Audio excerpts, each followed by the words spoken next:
Thank you for tuning into Zim Newsbeat TV. Munguva shomanana yapfuura takafamba kunzvimbo yeZhombe mushure mekunge maitika chiitiko chinokahadzisa papondwa mukomana ainzi Munyaradzi. Pasina kutora futi nguva refu takashanya futi kunzvimbo yeZhombe tikakupai nhau yaticha vepaRio Tinto vakafa nekupondwa. Nhasi uno zvekare tauya nenyaya futi inokahadzisa yemukomana anonzi Cliff Maunganidze uyo akapondwa kuZhombe kwaChief Somambwa zvisina kunzwisisika kuti chikonzero chaicho chaiva chei, nekuti vanotaura vanoti vakomana ava vairwira change $3. Saka pari zvino ndoda kutaura naBaba Maunganidze kuti vatitsanangurire kuti zvii zvakatora nzvimbo uyezve ndeapi matanho atorwa kuti mukomana anonzi Cliff ange achiradzikwa. Regai titaure naVamaunganidze tinzwe kuti nyaya iyi yakafamba sei. Vamaunganidze, chekutanga tinoda kunzwisisa kuti nemukomana uyu anga ari munhu akaita sei, zvichida pamwe kukura kwake anga ari munhu akaita sei? Ini semubere kukura kwemwana handisina maconflicts naye because ndakambogara naye kumusha kumasvingo, ndikagara naye kubindura pakatorwa tanzanzi akachita ikoko handina kuzokwanisa kuti naretawo karekta yake. Last week ndakabhagwa kwashaka imwe stepfather yangu ndikatosiya ndataura naye, then tangozvionawo takutosenderwa pasocial media maimage ekufa kwake. Tazoenda paground vainareta kuti uyu akamuuraya changa ri best friend yake, mukomana anonzi akaita mari, ndobva vaenda kunorwa neshamwari yacho. Saka shamwari yacho yakazosara nechange, vakudzoka kumba maneighbors, uyu akazoclaima change yake, ndobva uyu anga kumupusha achitidzokera kumba kwako, kwandobva atanga kutema mukomana nematombo. Sevanhu vanga vakadhakwa, uyu akaramba achitevera. Vasvika mugedhe mevakomana uyu, kwai uyu akazozvuva mumwe mukomana, ndobva aenda naye murumu. Papa nemamwe makorokoza aivepo, ndobva aponda. Maonero andoita inini, ivo vari kuti iye Marino wacho ndiye akaponda chete, but chiitiko chiripo choratidza kuti vakabatsirana semhuri nevashandi vacho veipapo. Vadero vaponda vakazobvisa murumu yavanga vakaponda, ndobva vamuzvuva, ndobva vandomisa muimba yavanochengetera huku. It's a flat ine 3 madoors. Saka vazomuka ndoda the other room kwai inochengeterwa huku, ndobva vakiya. Kwai zvakaitika uri usiku, vavakidzani vakanzwa noise. The following morning vavakidzani naSabhuku vakazotevera kubva pamba paCliff vachitevera bhutsu dzake kusvika zvasvika pamarimbe ipapo. Dzasvika pamarimbe vakazobvunza, kwai pekutanga mai yacho vakati pano pari right, hapana chakaitika. Sabhuku ndobva ainsista kuti aiwa vakanga vanzwa zhowe. Ndobva vakazosvika pamba paya. Vasvika pamba paya vakaona muhwezva weropa, ndobva vabvunza kuti ko Cliff ari kupi. Mai acho ndobva vataura kuti Cliff ari mumba, ndakamukiyira mumba umu, munhu wamudanga mehuku macho. Ndobva vazokiinura. Vakiinura, uyu Marino anonzi manheru acho akafonera mapurisa eZhombe.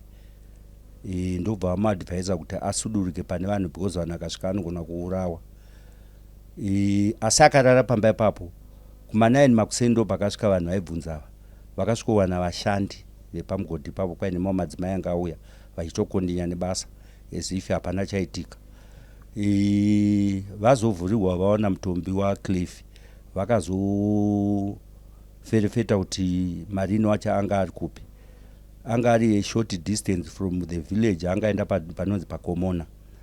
Vakazolidha kuenda paKomona varume ava naSabhuku, ndobva vanyengetedza Cliff Marine kuti hapana zvaanoitwa wausiku kuchifonerwa mapurisa.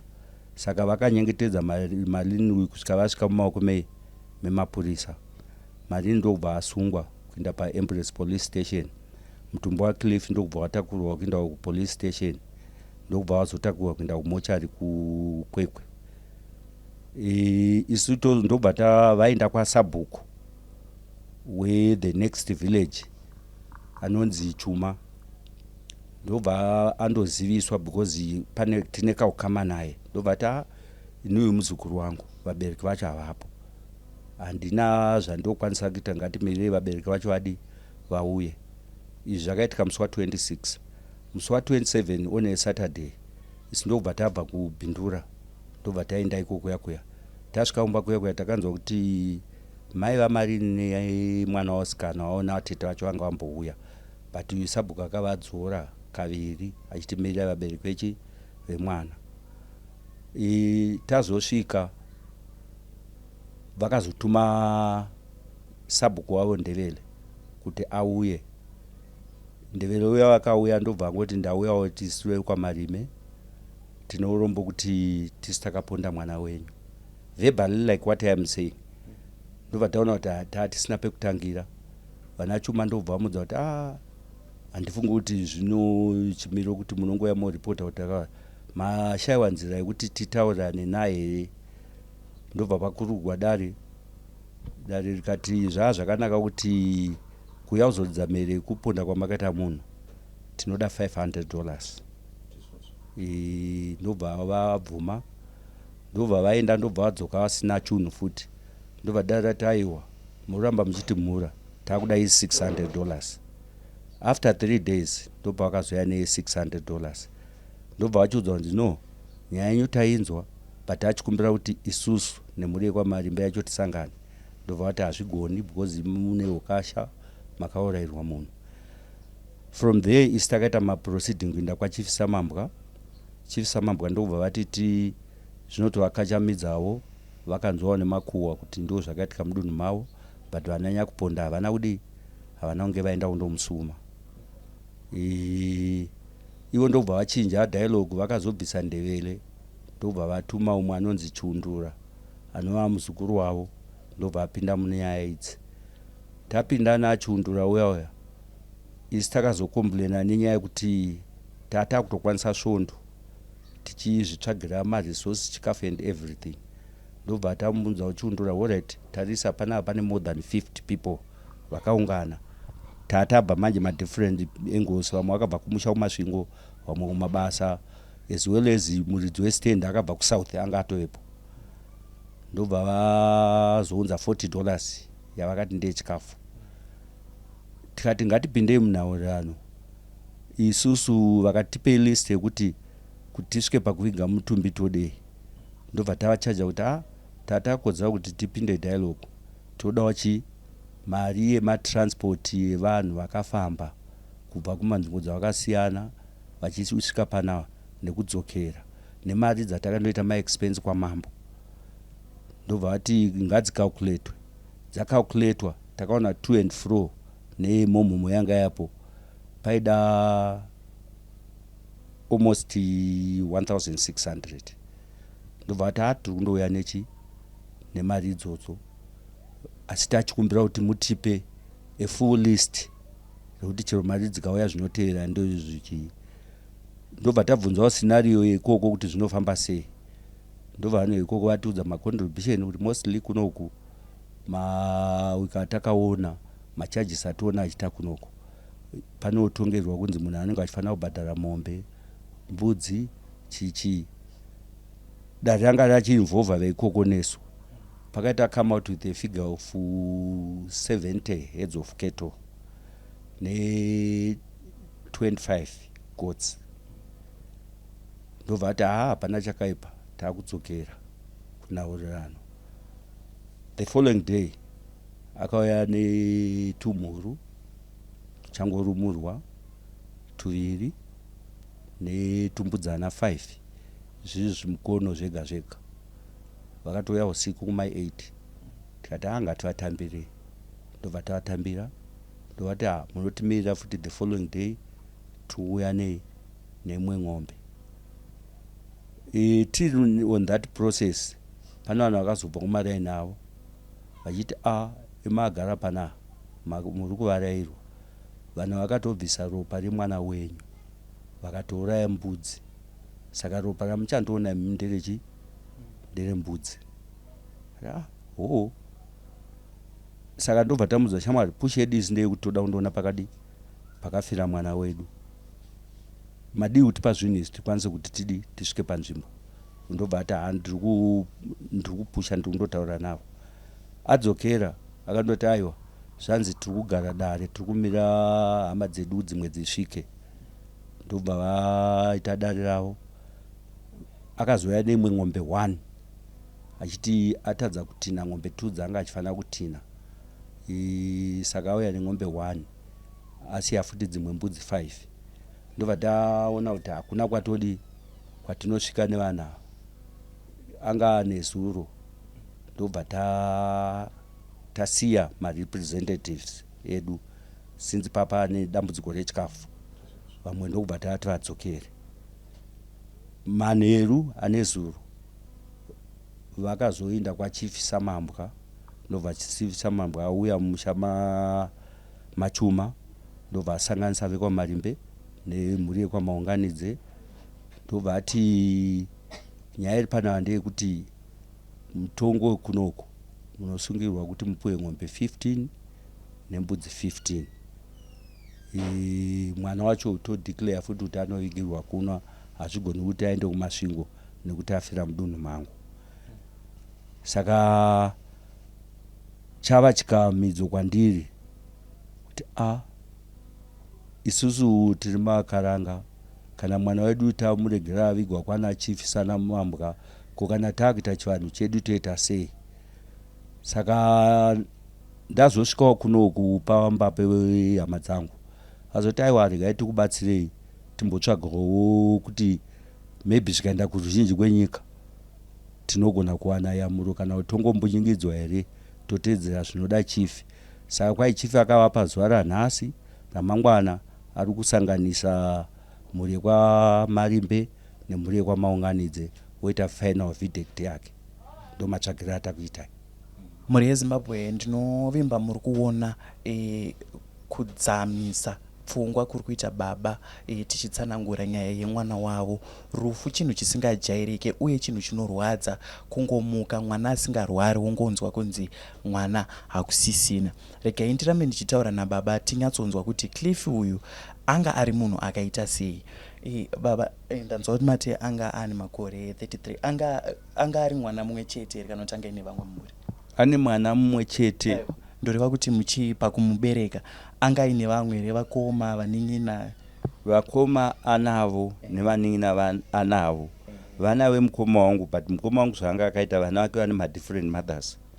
Saka Cliff mbamamai vake iye ndiye mukomana nevasikana vaviri vari kugara muguta reKwekwe. Muchitarisa ukama hwaCliff nevamwe vake, aiva munhu here wekuti maiti ane zvaanonetsana nevamwe kana kuti munhu anoita zvekurwisana nevamwe? Semwana mukomana apo nepapo ndezvokunzwana naamai vacho vaiti Cliff anga ari mukomana ane hasha. Aiti kana adhakwa vaitoti otherwise taifunga kuti iye Cliff ndiye angatosvika pakurwa zvekukuvadza munhu, but pachiitiko ichi vanopupura kuti Cliff hapana kachaakaita kana kudzorera. Ndiri kunzwa baba pamanga muchitsanangura nyaya yakaenda kumapurisa handiti, asi uyu mukomana anonzi Malini akasungwa here after chiitiko ichi? Uyezve ndiri kunzwa nyaya iyi kutaura kwese kwamuri kuita iri mumaoko machangamire Samambwa, ndizvo zvanditi. Ndoda kunzwisisa inini kuti machief kana kuti vanachangamire vanotonga here nyaya dzakakura sekupondwa kwemunhu? Ndisingazivi kudunhu rekwana Samambwa. Kwedu kwatinobva kumasvingo handisati ndanzwa nyaya dzakadero dzichitongwa.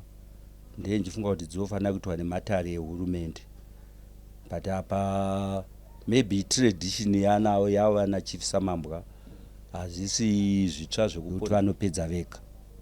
Saka takuda rubatsiro rweruzhinji rwenyika because tingapera kuparara tese. Ndichingoda kutsanangura kuti matare even emadzimambo ndeye hurumende, asi chiri kundikahadzisa pfungwa inini ndechekuti mhosva dzakakura kudaro hadzinenge dzinofanirwa kunge dzichiendeswa kumatare epamusoro. Hameno kuti ndizvo here baba? Ndinotenda kuti dzinofanira kuiswa matare epamusoro. Asiwo chief anoti mudunhu mavo munotanga maita nhaurirano. Saka mutumbi waCliff up to now uri kumochari. Saka nhaurirano iyoyo ndo yavainvhovha kuti ivo vakuita refuri. Asi kwatiri sevanhu vakaparadzirwa mwana tiri kunzwa hana dzedu dzisina kusununguka, tiri kudumbirwa nemaitiro airi kuda kuitwa nachief. Ndanzwa futi pamanga muchitsanangura muchiti vakazoti mutemo wemunzvimbo yemasomambwa imomo vanopa mombe 15 nembudzi 15, ndizvo zvandizotenda. Pane kukahadzika kwandinako ndewekuti vaifanha kutanga vabata nyaya iyi here isati yadzoka kumatare mahombe, kana kuti vaifanha kumirira matare mahombe otonga yatikati general law, kuti ivape mutongo kana munhu achisungwa osungwa then pochizoitwa zvishona. Handisi kunyatsopanzwisisa, nyatsonditsanangurira kuti pakafamba sei ipapo. Neniwo mwana wamambo ndiri mubutiro. Ndenchitarisa kuti machifi maziswe hurumende, but ndo chikamu chatakatobatwa nacho. Isitiri varanda, hatina kudzidza, hatizivi mitemo yavo zvakanyanya. Saka kana uri padambudziko unotambira zvinenge zviripo. That's why takanga tamboita mufungo wekuti isi taifanira kutora mutumbi wemwana toenda tondosiya pavanhu vakadi vakaponda. Asi iye mambo akati anoda kutanga agadzirisa nyaya iyoyo. Mapurisa akamboda kutimbunyikidzwa kuti tofanira kutora mutumbi tindoviga, tikavati aiwa hatikwanisi because chitiko chakaitika chinotyisa. Ndobva vati aiwa after postmortem mutumbi tiri kumusiya pai mumochari kusvika maita nhaurirano. Ndiri kunzwa futi kuti muri kuti chief somambwa vachitsanangura vakati isusu kuno kunzvimbo yedu hamukwanise kutora mutumbi wemwanakomana wenyu nekuda kwekuti tinenge chida kuti avigwe munomu nekuti ropa rake radeukira munomu. Imimi ndanzwa muchitsanangura muchiti imimi muri makaranga, ndizvozvo handiti? Hamuno here kukwanisa kana kupotera nekumadzimambo ekumasvingo, handi ndizvo kwamunobva, kuti vaedze kutsanangurirana nachangamire, vari changamire tuchangamire, kuti aiwa isusu kunoku mwana wedu akapondwa munzvimbo menyu, imimi mukauya mukaridza mhere. Asi chatinoda isusu ndechekuti kana taita nhaurirano mutumbi wemwana wedu udzoke kubva kuZhombe uchidzokera kupikita. Ipapo chokwadi mwana wamambo hatisati tapasvika, nekuti dambudziko rakauya isakasunga chienda kumabasa kumusha ishoko chete ratakaisa. Vari kutifonera vachibvunza kuti zviri kufamba sei. Representatives watakasiya ikoko koto nemupurisa wamambo kumusha kwedu, tiri madzishe kumusha kwedu. Saka tiri kuti isusu hatigoni kuti tizvitongere mutongo semutongero watinoita kumusha kwedu. Saka tati tizviise kunyika because titoriwo madzishe kwatinobva kwacho. Saka hatingafambi nebhachi reushe hwedu ikoko. Saka tiri kuti ruzhinji rwenyika ngarutibatsirewo kuti toita sei.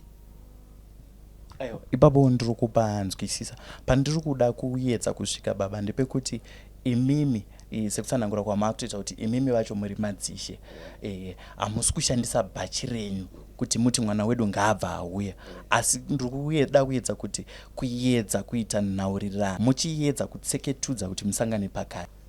Izvozvo zvinogoneka chete ndonge kana vasamambwa vanzwisisa kuti mutorwa haafani kuchengetwa mumusha mavo.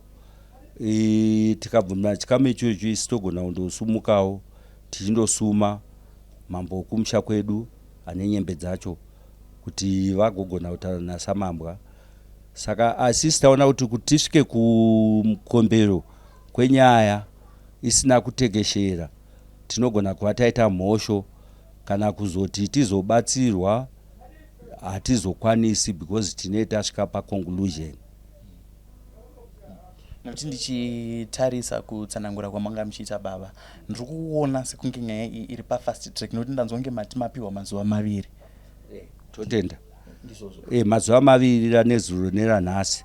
Mangwana mambo vari kuuya kuzopa final verdict yavo.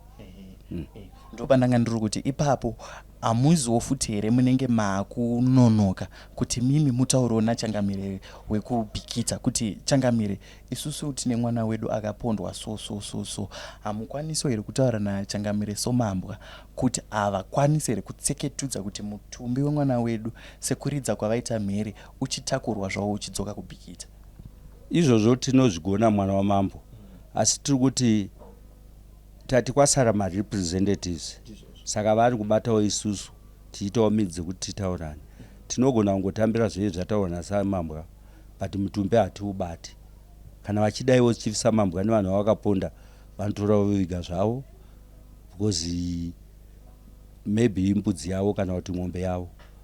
Isu chateta kutoziva ndechekuti kana vadei techiti mwana wedu akaenda kubasa kwasamambwa, zvinotevera isu tinozodzokera kumusha kwedu tondogara pasi kuti toita sei sana dunga munhu nemwana wedu, tozobuda neimwe anza yekuti tinogona kutora chidanho chipi, but ndinongoziva kuti kuisa mutauro mumusha menyu ingozi.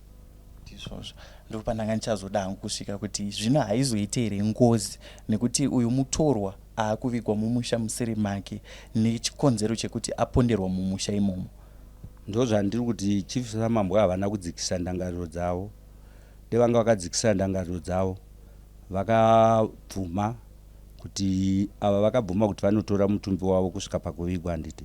Saka ndiri kuona sekuti pakaitwa kamwe yake kuti paita godo neshanje yekuti vakutarisa maexpense, ndobva vaona sekuti kuradzika mutumbi imomo zviri nani, but ndiri kuona sekuti vanenge vazvisikira moto muziso. Pani pana ndoda kubvunza futi baba, kutori kudzidza futi kwanda kutoita shona. Ndanzwa muchitsanangura muchiti mafunga amakanzwa muraini makanzwa kuti vabvisa ropa remwana wenyu vakaisa rembudzi. Zvinofambiswa sei kana munhu achinge afa semafiro aaita ekuti apondwa adeukirwa neropa, zvinofambiswa sei?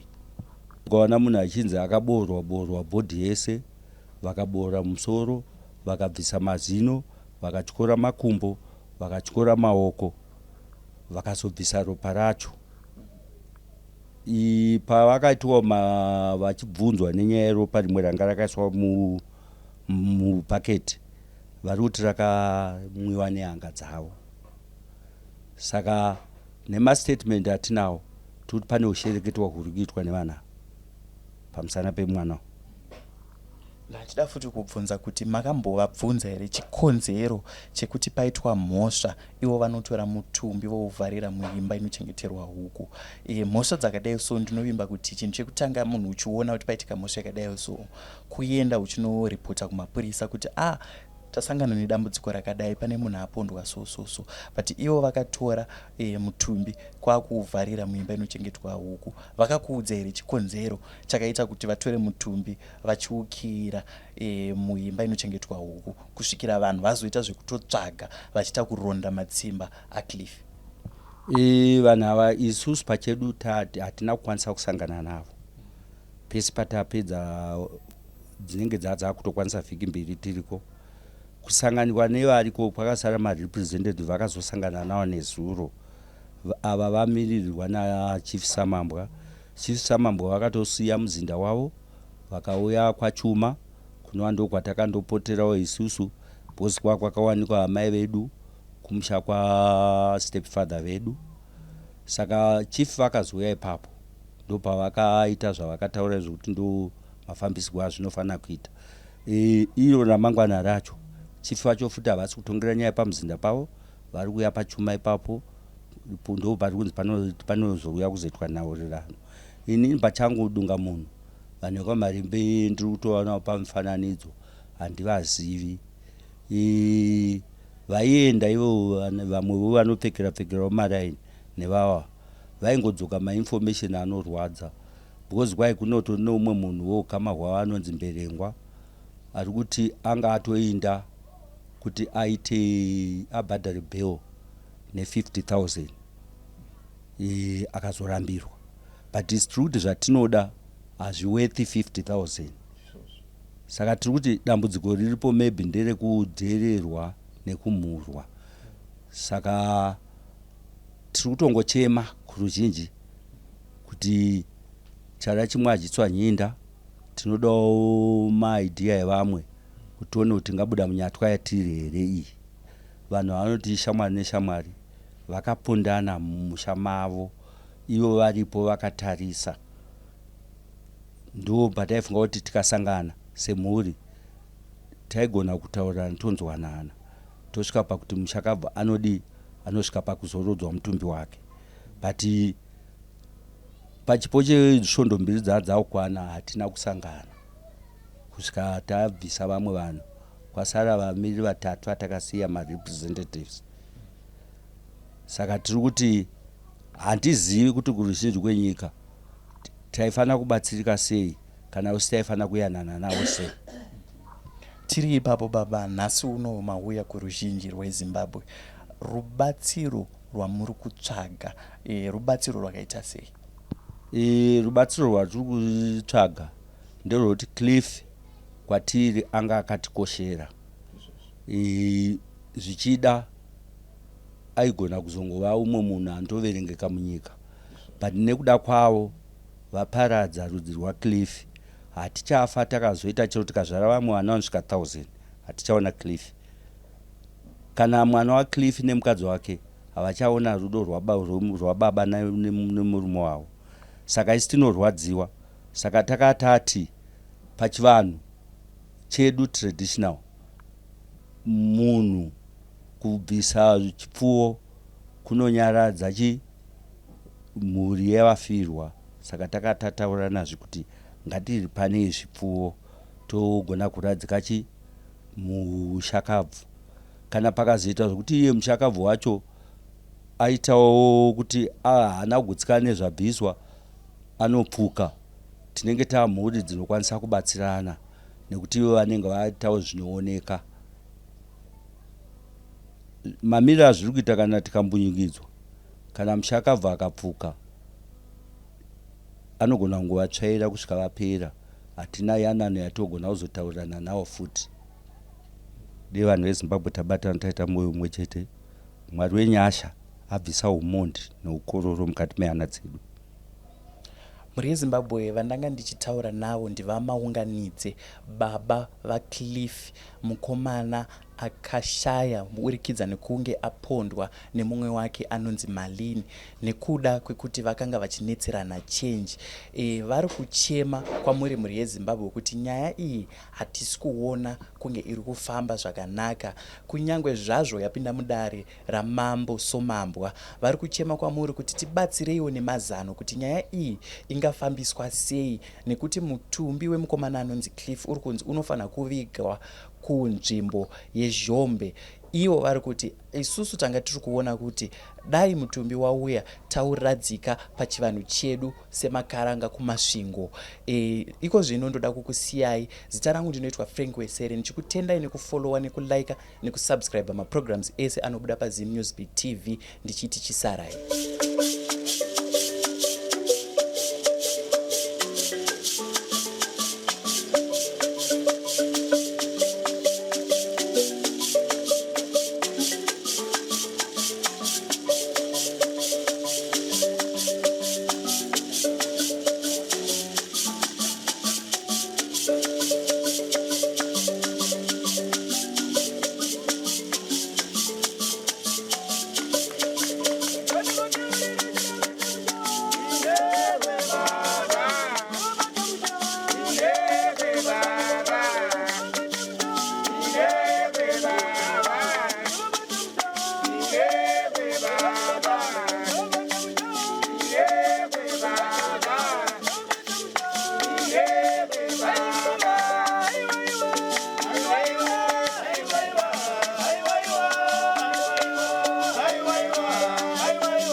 Thank you for tuning in to Zim News Beat TV.